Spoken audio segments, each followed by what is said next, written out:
ரூபாயின் பயணம். கதை ஆர். பத்மகுமாரி. நன்றி.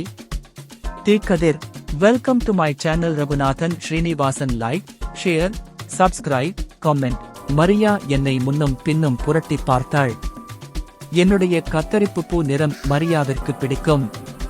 கிறிஸ்துமஸ் அன்று தாத்தா எல்லா குழந்தைகளுக்கும் பணம் கொடுப்பார். அப்படி கொடுக்கும்போது என்னை மரியாவிடம் கொடுத்தார். என் மேல் 100 என்று எழுதியதை பார்த்ததும் மரியா மிகுந்த மகிழ்ச்சி அடைந்தாள். அவளை விட எனக்குத்தான் மகிழ்ச்சி அதிகம். தாத்தா இவ்வளவு நாள் என்னை பீரோவுக்குள் பூட்டி வைத்திருந்தார். எனக்கு சிறையில் அடைப்பட்டது போல் இருந்தது. இப்போது என்னை வெளியில் எடுத்து விடுதலை செய்துவிட்டார். மரியா துள்ளி குதித்துக் கொண்டு போய் என்னை அவளுடைய பென்சில் டப்பாவுக்குள் வைத்தாள். அடுத்த நாள் இனிப்புகள் விற்கும் கடைக்கு போய் குலோப் ஜாமுன், ரசகுல்லா எல்லாம் வாங்கிவிட்டு என்னை கடை முதலாளியிடம் கொடுத்தாள். முதலாளி என்னை அவருடைய கல்லா பெட்டியில் வைத்தார்.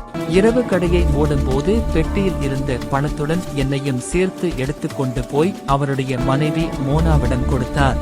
ஞாயிற்றுக்கிழமை மோனா என்னை அவருடைய பர்சில் எடுத்து வைத்துக் கொண்டு வெளியே போனார். ஒரே சத்தமாக இருந்தது. நான் எங்கே இருக்கிறேன் என்று தெரியவில்லை. திடீரென்று மீன் வாடை அடித்தது. மோனா மீன் மார்க்கெட்டில் மீன் வாங்கிவிட்டு என்னை ரஹீமிடம் கொடுத்து விட்டார். ரஹீம் கைகள் மீன் வெட்டியதால் ஈரமாக இருந்தது. அவர் கைப்பட்டவுடன் ஜில்லென்று இருந்தது. அவர் அப்படியே என்னை தன்னோட பேண்ட் பாக்கெட்டில் தெளித்து வைத்தார். நான் கசங்கி போனேன். ரஹீம் வீட்டுக்கு போகும் வழியில் மல்லிகைப்பூ வாங்கிக் கொண்டு என்னை பூக்கார அக்கா மங்களத்திடம் கொடுத்தார். என்னை அவளுடைய சுருக்குப்பையில் போட்டார். சுற்றிலும் பூ இருந்ததால் நல்ல வாசனையாக இருந்தது. 2-3 நாள் பூ வாசத்தை பிடித்துக் கொண்டு மங்களம் அக்கா பையிலேயே கிடந்தேன்.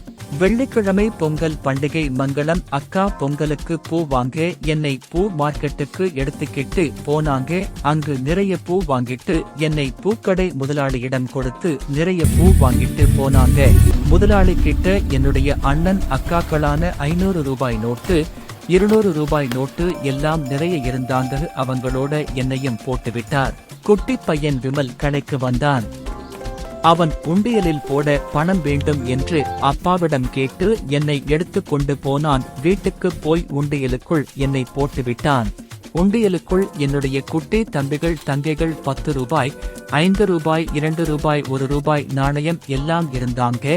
விமல் குட்டி தினமும் காலையில் எழுந்தவுடன் உண்டியலை குலுக்குவான். விமல் நிறைய பணம் போட்டு இருந்தான். அவன் குலுக்கும் போதெல்லாம் தம்பிகள் தங்கைகள் எல்லாம் என் மேல வந்து விழுவாங்க. அதனால இப்போது என் நிலைமை மிகவும் மோசமாக ஆகிவிட்டது. கசங்கி போய் கிழியற நிலைமைக்கு வந்துட்டேன். ஒரு நாள் தமால் சத்தம் கேட்டது. உண்டியலில் இருந்த எல்லோரும் தரையில் சிதறி கிடந்தோம்.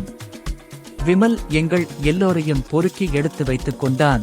நாளைக்கு விமலுக்கு பிறந்த நாள். ஒவ்வொரு வருடமும் பிறந்த நாள் அன்று அவன் வசதி இல்லாத வீட்டு பிள்ளைகளுக்கு இந்த உண்டியலில் சேர்க்கும் பணத்தை வைத்து நோட்டு, புத்தகம் வாங்கி கொடுப்பானாம்.